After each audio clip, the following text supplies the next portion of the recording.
रसखान भले ही वृंदावन आए भय के कारण, क्योंकि लोगों ने डरा दिया था कि एक सांवरा सलोना बालक रहता है, एक टांग टेढ़ी है उसकी। टेढ़ी इसलिए कहते हैं ठाकुर जी को क्योंकि ठाकुर जी सीधे चलते नहीं हैं।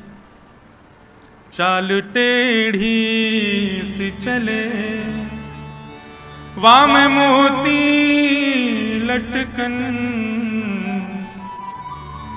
एक तो चाल भी टेढ़ी मेढ़ी चलते हैं और वहां में भी मोती लटकन। ठाकुर जी मुकुट में कभी कभी मोतियों का गुच्छा लटका रहता है ठाकुर जी के। एक तो टेढ़े चलते हैं और फिर वहां में भी वो मोती का जो गुच्छा है वो आगे पीछे हिलता है।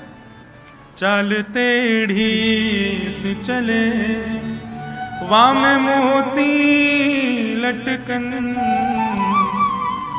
डोले ब्रज कुंजों में झूम के राधा रमन। चाल टेढ़ी से चले। एक तो ठाकुर जी टेढ़े, और ठाकुर जी टेढ़ी अदा से ही चलते हैं। वेणु गीत में ही उस भाव का वर्णन किया गया कि ठाकुर जी टेढ़े क्यों चलते हैं। कोई हड्डी टेढ़ी है क्या कोई दिक्कत है पूरे अंग में जो टेढ़े मेढ़े चलते हैं? खड़े भी सीधे नहीं होंगे, टेढ़े मेढ़े से ही होंगे। पूरे दिन पांव ऐसे लगा के खड़े रहते हैं, दर्द नहीं होता पैरों में? वेणु गीत या युगल गीत मुझे स्मरण नहीं है, दोनों में से किसी गीत में ऐसा वर्णन है कि ठाकुर जी टेढ़ी मेढ़ी चाल क्यों चलते हैं। बोले चाल चलते नहीं है, एक प्रयोजन है उसके पीछे भी। वो प्रयोजन क्या है? बोले कि भूदेवी जो है, पृथ्वी जो है, ये भगवान की पत्नी है। ये धरती भगवान की पत्नी है और उसको सुख देने के लिए ठाकुर जी पधारे हैं। और एकमात्र कृष्णावतार ऐसा अवतार है और एकमात्र वृंदावन ऐसी भूमि है जहां पर पूर्ण परब्रह्म श्री कृष्ण बिना पादुका के रहे जब तक रहे। ठाकुर जी ने अपने चरणों में पादुका नहीं पहनी। क्यों? बोले जब ठाकुर जी चलते हैं तो पृथ्वी दृष्टिपूतम निषेध पादम, अपनी भूदेवी को देखते हुए चलते हैं। और जहां कहीं भी ठाकुर जी को हल्का सा कोई गड्ढा मिलता है या गाय के खुरों का गड्ढा मिलता है तो ठाकुर जी के मन में विचार आता है ये हमारी भूदेवी पत्नी के भीतर ये गड्ढा होके इसको कष्ट दे रहा है, इसके कष्ट का मरहम केवल हमारे श्री चरणार बिंद हैं। तो जहां कहीं भी ठाकुर जी को गड्ढा दिखता है ठाकुर जी वहीं चरण रखते हैं। तो एक गड्ढा यहां तो दूसरा वहां, तो सीधे वहीं कूदते हैं। इसलिए ठाकुर जी जब चलते हैं तो उछल उछल के चलते, सीधे नहीं चलते, कूद कूद के चलते हैं। ऐसी ठाकुर जी की चाल है। ये सुख केवल वृंदावन को प्राप्त है और किसी अन्यत्र क्षेत्र को प्राप्त नहीं है कि वे ठाकुर जी के अनावृत। देखिए हरिद्वार की महिमा किससे है? हरिद्वार की महिमा गंगा जी से। बद्रीनाथ की महिमा विशाल हिमालय के पर्वतों से है। जगन्नाथपुरी की महिमा समुद्र से है, रथ यात्रा से है, भात से है। द्वारिका की महिमा द्वारिकाधीश की आरती से है। आप कभी द्वारिकापुरी जामे तो वहां की आरती का दर्शन कीजिएगा। अब देखो जो सुख हमको मिला वो तो आपको मिलेगा नहीं, क्योंकि आरती में वहां सबको रुकने नहीं देते, जल्दी जल्दी भगाते हैं। लेकिन हम पर इतनी कृपा है, हम जब भी द्वारिकाधीश के यहाँ जाते हैं आरती में सामने ही बैठते हैं। और द्वारिकाधीश की आरती ऐसी होती है कि रोम रोम प्रफुल्लित हो जाता है, लगता है कि यहां सामने राजाधिराज खड़े हैं। तो द्वारिका की महिमा वहां की आरती से। रंगनाथ मंदिर की महिमा वहां के जो श्री रंगम का जो क्षेत्र है, जो गांव है, जो स्थान है, उससे है। उतना बड़ा मंदिर है महाराज। वृंदावन के लगभग बराबर का केवल मंदिर है श्री रंगनाथ भगवान का। सब तीर्थों के, सब स्थानों के आकर्षण के केंद्र, महिमा के केंद्र अलग अलग हैं, लेकिन श्रीधाम वृंदावन की आकर्षण का केंद्र क्या है? जगन्नाथपुरी का समुद्र श्रेष्ठ है, बद्रीनाथ के पर्वत श्रेष्ठ है, हरिद्वार की गंगा श्रेष्ठ है, लेकिन वृंदावन का तो कण-कण श्रेष्ठ है, क्योंकि कण-कण में ठाकुर जी विद्यमान है। यहां का प्रत्येक कण कृष्णमय है, कृष्ण स्वरूप है।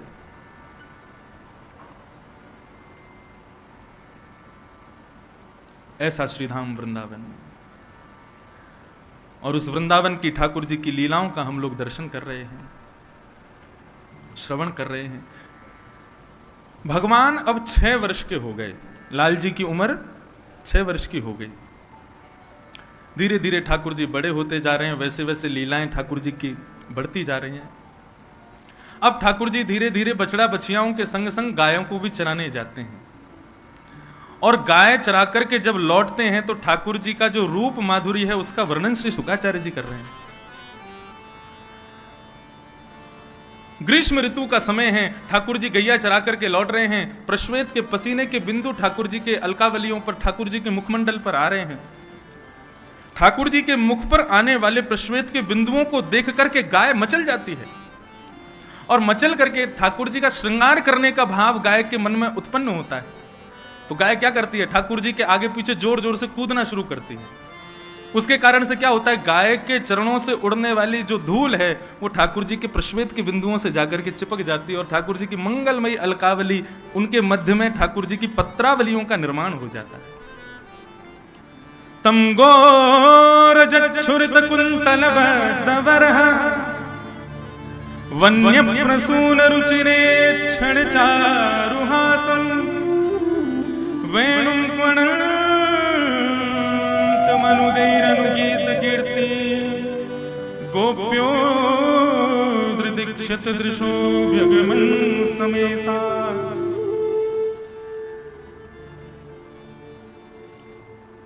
लाल जी को अपने श्रृंगार में सबसे ज्यादा प्रिय है पत्रावली का श्रृंगार, जो इस प्रकार चंदन घिस के बिंदी बिंदी बिंदी लगाते हैं, ठाकुर जी के यहाँ गुलाई बना देते हैं। इस प्रकार से जैसे एक केसर की बिंदी, फिर एक लाल बिंदी, फिर केसर बिंदी, लाल बिंदी, इस प्रकार ठाकुर जी की पत्रावली। ये पत्रावली कहां से शुरू हुई? लाल जी गैया चरा करके लौट रहे थे तो प्रश्वेत के बिंदुओं को देख करके गायों ने उछल करके अपने चरण की रज ठाकुर जी के मुखमंडल पर पहुंचा दी। जैसे ही ठाकुर जी गैया चरा करके नंद भवन पहुंचे तो यशोदा मैया सबसे पहले लाल जी की नजर उतारती है। और आज जैसे ही यशोदा मैया मुख्य द्वार पर आई, मुख्य द्वार पर आकर के अपने लाला के मुखमंडल को देखो है, तो देखते ही यशोदा मैया भी आज नजर उतारनी भूल गई। इतने सुंदर ठाकुर जी लग रहे हैं। यशोदा के मन में आ रही है कहीं आज मेरी नजर मेरे लाला को ना लग जाए। वादन से जब गर्मियों का श्रृंगार रहता है, क्योंकि चंदन ठंडा होता है इसलिए शीतकाल में नहीं लगाया जाता, गर्मियों की सेवा में ठाकुर जी को पत्रावली का श्रृंगार किया जाता है। क्योंकि यशोदा जी को लाल जी पत्रावली के श्रृंगार में बहुत अच्छे लगते हैं, बहुत प्रिय लगते हैं। और ये पत्रावली का श्रृंगार दिया किसने? गौ माता ने, गायों ने। ऐसे ठाकुर जी की मंगलमयी लीला चल रही है। एक धेनुकासुर नाम का एक असुर रहता है वृंदावन में। ये धेनुकासुर जो है ये गधे के रूप में था। भगवान को जब ये बात पता चली, ग्वाल बालों ने आकर के कही, बोले लाला एक धेनुकासुर नाम का एक दैत्य रहता है, वो अपने बगीचे में खेलने नहीं जाता, उसके बगीचे के आसपास यदि कोई पहुंच जाए तो वो मारने आ जाता है, तू वाको वध कर दे। लेकिन ठाकुर जी के मन में कोई और लीला चल रही है। लाल जी कह रहे हैं धेनुकासुर का वध मेरे हाथों होना जरूरी नहीं है, मेरे हाथों यमुना को अपवित्र करने वाला विषैला जो नाग है कालिया, उसका वध होना बहुत जरूरी है। और कालिया के वध के लिए दाऊ दादा का हमारे साथ में वन ना जाना बहुत जरूरी है। क्यों? बोले बलराम जी कौन है? शेषावतार, शेष नाग ही तो हैं। और बोले नाग के सामने दूसरे नाग को मारेंगे, उसको देखने में अच्छा थोड़ी लगेगा। वो कितने भी हमारे बड़े भैया हों, लेकिन अपनी जात का पक्ष तो लेंगे, अपनी प्रजाति का पक्ष तो लेंगे। ऐसी कोई लीला की जाए कि दाऊ दादा हमारे साथ एक दिन बन जाने से चूकें और हम कालिया नाग को मारें। अच्छा, ठाकुर जी ये लीला क्यों कर रहे हैं? बहुत ध्यान से सुनना। बदला लेना चाह रहे हैं बलराम जी से। बड़े भैया और छोटे भैया, दो भाई जिस घर में होते हैं उनको पता होगा, बड़ा भैया हमेशा कहा करे छोटे भैया को चिढ़ाते ही रहे। और ठाकुर जी को बहुत चिढ़ाते हैं दाऊ दादा, इतना चिढ़ाते हैं, इतना चिढ़ाते हैं, सूरदास जी ने तो एक पद लिख दिया। एक दिन ठाकुर जी रोते रोते मैया के पास पहुंच गए और मैया से जाके बोले, मैया तू मेरी बात सुन ले आज। मैया बोली कहा बात है लाला? रूठ के बैठ गए, बोले मैं खेलन नहीं जाऊंगा आज। बोले क्यों ना जाएगा? तब ठाकुर जी गा रहे हैं सूरदास जी की वाणी में, इतना सुंदर भाव है। इस सुंदर भाव के चित्रण को अपने मन में बनाइएगा। कैसे लग रहे हैं ठाकुर जी? मैया मोहे दाहू बहुत खिजावे, मैया मोहे दाहू बहुत खिजावे। भैया या दाऊ को तू समझा ले, 24 घंटा मेरे पीछे पड़ो रे, मुंह को बहुत बहुत चिढ़ावे। और खिजावे को मतलब एक हमारी ब्रज भाषा में खींच रहे हो मतलब चिड़चिड़ा रहे हो, मतलब अब खींचना कैसे बताएं, क्या कहेंगे खींचने को? चिढ़ना ही कहते हैं। देख कितना खींच रहा है, मतलब चिढ़ रहा है? रिसियारो, अभी रिसियानो ना समझेंगे सब रे। रिसियाना समझते हैं? कितनों रिसियारो, रिसियाने को मतलब क्रोध में भर करके मुट्ठी बांध करके और फिर उल्टा सीधा बोलना, वो उस समय उसको बोलते हैं रिसियाना। गुस्सा, चिढ़ करके गुस्सा जो आता है उसको कहते हैं खींचना। लाल जी कह रहे हैं मोए दाऊ बहुत खिजावे, मुंह को बहुत चिढ़ावे। मैया बोली क्यों रे लाला? कहा के ही दाऊ ने तोते।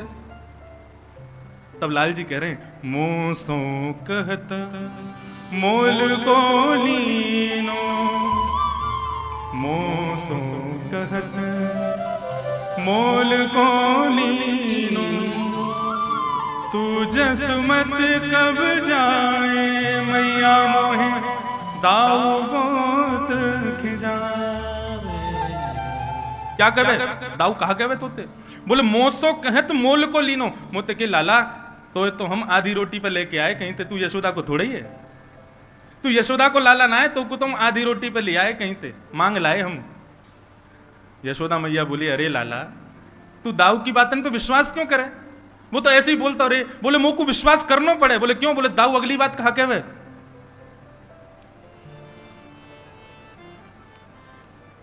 गोरे नंद जसोदा गोरी तू कत श्यामल घात। ठाकुर जी कह रहे हैं मोसो कहवे कि भैया देख तू कहीं और लाए, हम तो को आधी रोटी पे लेके आए हैं। ठाकुर जी बोले मुंह को विश्वास करना पड़ेगा की बात पे। बोले क्यों? मोते कहवे देख यशोदा मैया गोरी है, नंद बाबा गोरे, तू कारो कहां थे को बता। मैं भी गोरा हूं लेकिन तू कारो, या को मतलब यही है कि भैया तू भारत आया, तू हमारे यहाँ को ना है। ठाकुर जी रूठ के बैठे हैं, कहा करूं या रिस्क मारे खेल हूं ना जात। यही रिस्क मारे, यही चिढ़ के मारे मैं दाऊ दादा के संग खेलवे हूं ना जाऊं। मैया बैठ करके प्रेम से लाल जी के सुंदर भाव को सुन रही है। मोहन मुख रिस्की ये बातें जसुमत सुन सुन रीझ है। शिशुरदास जी कह रहे हैं ठाकुर जी के मुखमंडल पर क्रोध को देख करके यशोदा जी बड़ी रीझ रही है, बड़ी खुश हो रही हैं। नन्नो सो कन्हैया और ऐसे गुस्सा है कि बैठो है। तभी यशोदा मैया ने अपनी गोद में लाल जी को बैठाया और बैठा के कह रही हैं सुन कान्हा बलभद्र चवाई जनमत की को धूत। लाला देख तेरो बलदाऊ भैया है ना, ये तो जन्मते ही धूर्त है, जन्मते ही पागल है, ये तो ऐसी बातन न करे। सूर श्याम मोए गोधन की सो हो माता तू पूत। लाला तू गुस्सा मत हो, मैं अपनी गैयान की सौगंध खा के तो को बता रही हूं, मैं ही तेरी मैया हूं और तू ही मेरो लाला है, हम तो को कहीं भारत ना लेके आए हैं। तब ठाकुर जी मैया से लिपट करके सो जाऊंगी। ऐसे ठाकुर जी को चढ़ाते हैं श्री बलदाऊ जी। कबहू बढ़ेगी चोटी मैया मोरी। ठाकुर जी चोटी पकड़ के बैठ जाए, मेरी चोटी कब बढ़ेगी? और सूरदास जी का ही भाव है, तो ठाकुर जी मुझे भाव आगे का याद नहीं, दाऊ दादा की चोटी दिखा करके ठाकुर जी कहते हैं बोले अजगर हूं सो मोटी, अजगर जैसी मोटी लंबी लहरीली चोटी या की है गई, मेरी क्यों ना इतनी मोटी चोटी। तब दाऊ दादा फिर चढ़ाते हैं, बोले तो को कच्चो दूध पिवावे यशोदा मैया, मुंह को तो बढ़िया छान के धोटो दूध पिवावे, हमारी मेरी बड़ी है रही है। ऐसी ऐसी लीला दाऊ दादा कन्हैया के साथ में करते हैं। आज ठाकुर जी बोले मुंह को बदला लेनो आते, जब देखो मेरे पीछे पड़ो रे, कछु करन ना देवे और सब ग्वाल बालन के संग मिलके मेरी बड़ी हंसी उड़ावे। आज या दाऊ दादा को ही देखनो मुझे। ठाकुर जी ने समस्त ग्वाल बालों से कहा भैया देखो धेनु का सुर का वध हम नहीं करेंगे, यदि धेनु का सुर को मरवानो है तो दाऊ दादा ते कहो, हम अकेले थोड़े ही हैं बलवान, दाऊ दादा भी तो बलवान है। सब ग्वाल बाल दौड़े दौड़े दाऊ दादा के पास गए, बोले दाऊ दादा आपके बल की तो कहा कही जाए, आप तो इतने बलवान हो, ऐसे हो वैसे हो, खूब प्रशंसा की। हर बार असुरन को कन्हैया मारे, आप कब मारोगे? दाऊ दादा बोले हम तो कोई कहवे ही ना है, हमें कोई बतावे ही ना है कोई असुर को मारनो, हमें बताओ तो हम मारे। तब सबने बताई, बोले धेनुकासुर नाम का एक दैत्य आया है वृंदावन में, आप उसको मार दो। दाऊ दादा ने तो महाराज कसली अपनी कमर, बोले अभी बता मैं कहां है धेनुकासुर, अकेलो कन्हैया बलवान थोड़ी है, हम भी कम थोड़ी है कन्हैया थे। अब यहां दाऊ दादा सब ग्वाल बालों के संग जा रहे थे। ठाकुर जी ने मधुमंगल को बुलाया, बोले सुन यहां पे आ। दाऊ दादा जैसे ही धेनुकासुर को वध करें ना, पूरे वृंदावन में हल्ला मचा दियो, बोले दाऊ दादा ने गधा मारो, यूं मत कहियो असुर मारो। पूरे वृंदावन में हल्ला मचवा दियो और सबंत कह दियो दाऊ दादा ते छुए नहीं, गधा को मार के आए। मधुमंगल बोलो मुंह को कहां मिलेगो? बोले बढ़िया दूध पिवाऊंगा तो को, और तू कहेगो छाछ पिवाऊंगा, दही दे दूंगा, मक्खन खवाऊंगा अपने हाथ से, तू मेरे बस इतना काम कर दे। मधुमंगल बोलो ठीक है कर दूंगा। अब महाराज दाऊ दादा धेनुकासुर को मारने के लिए गए। साधारण गधा नहीं था, विशाल विकराल गधा, एक पूरा वन उसके वश में था। आज भी वो वन है। जैसे ही दाऊ दादा को धेनुकासुर ने देखा, दूर से ही महाराज दुलत्ती उठाता हुआ धेनुकासुर आया। दाऊ दादा ने दांव पेच खेला, उसके भीतर नीचे से जाकर के उसके दो टांगों को पकड़ के आसमान में 4-5 बार घुमा घुमा के एक वृक्ष के पास जाकर के फेंक दिया। वृक्ष से टकरा करके धेनुकासुर का वध हो गया। अब दाऊ दादा सोच रहे हैं लाला हमारो इतने सारे राक्षसन को मारे, सब लोग या को कंधा पे उठा करके सब नाचे गावे धूम मचावे, पूरे ब्रजमंडल में पुष्प वर्षण होवे, गोपी अटारीन ते फूल बरसा में सब स्वागत करें लाला को, आज वैसे ही स्वागत मेरो होवेगो। श्रीदामा आदि सब सखाओं से ठाकुर जी ने कही तुम लोग खूब जय जयकार करते हैं इनकी, और मधुमंगल से कही तू पहले भाज के सबन को बता दियो गधा कुमार के आ रहे हैं। अब तो श्रीदामा तन सुखा मन सुखा धन सुखा सबरे ठाकुर जी के सखा दाऊ दादा की खूब प्रशंसा कर रहे हैं। जय हो दाऊ दादा की जय हो, बलभद्र भैया की जय हो, शंकरषण भैया की जय हो, खूब प्रशंसा कर रहे हैं। दाऊ दादा कह रहे हैं अब वृंदावन आवे वारो है, समस्त गोपियां छत पे खड़े है के पुष्प बरसाएंगी, यशोदा मैया मेरी आरती उतारेगी, रोहिणी मुंह को हृदय से लगावेगी, कन्हैया मुंह को दंडवत प्रणाम करेगा, आज मैंने भी राक्षस मारो। लेकिन यहां जैसे ही दाऊ दादा वृंदावन में पहुंचे, गोपियां सामने से निकले और मुंह पे हाथ धर के खूब जोर से हंसे। ग्वाल बाल बगल से निकले तो हंसी मजाक करते हुए निकले, अरे दाऊ दादा तुमने तो नाक कटा दी आज हमारी। अटारीन पे गोपियां सब खड़ी हैं लेकिन मुंह को ढक करके खड़ी हैं और जोर जोर से हास परिहास कर रही हैं। दाऊ दादा जिस गली से निकले वहां यदि समूह होता सब अरे भागो भागो भागो, यदि छुबियों में तो गधा को मार के आयो है। दाऊ दादा के नेत्र लाल पड़ गए, आंसू निकलने लगे, रोते भय पहुंच गए। यशोदा मैया सब समझ गए किसने किया ये काम। रोते रोते गए यशोदा मैया से जाके बोले आज लाला ने मेरी ऐसा अपमान करवाया पूरे वृंदावन में। मैया मैंने राक्षस मारो, मैंने दैत्य मारो, भले ही वो गधा के रूप में हो लेकिन राक्षस हटाओ।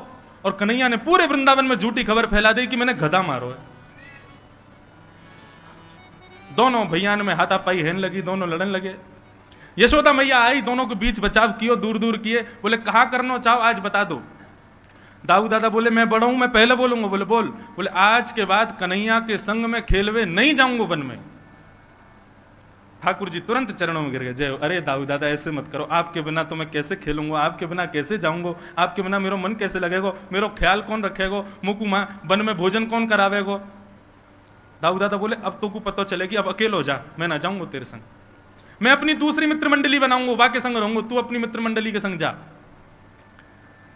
ठाकुर जी झूठे आंसू बहाने लगे। दाऊ दादा कह रहे हैं 2-4 दिन थोड़ा सा रूठेगा फिर मना लूंगा। ठाकुर जी लेकिन अंदर ही अंदर प्रसन्न हो रहे हैं, वाह भाई बहुत बढ़िया, अब कम से कम ये दूर तो रहेंगे, 1 आध दिन में ही हम काम कर देंगे। कालिया नाग का वध करना है, इनके बिना करना है। ठाकुर जी बहुत चिंतित हैं कालिया नाग को लेकर। बंधुओं कालिया नाग के विषय में थोड़ा विस्तार से आज सुनिएगा, बहुत सावधानी से बैठो।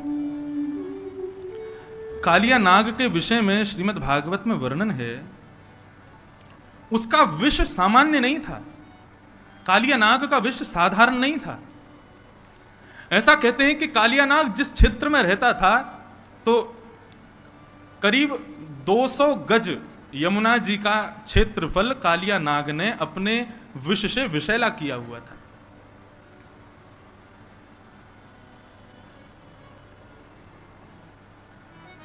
कालिया नाग जिस क्षेत्र में रहता है, पुरिया धनाश्री जिस क्षेत्र में रहता है, उस क्षेत्र के आकाश में करीब 100 मीटर ऊपर तक भी यदि कोई पक्षी उड़ता है तो यमुना जी से निकलने वाले विष की जो भाप है उस भाप से ही वो मर जाता है।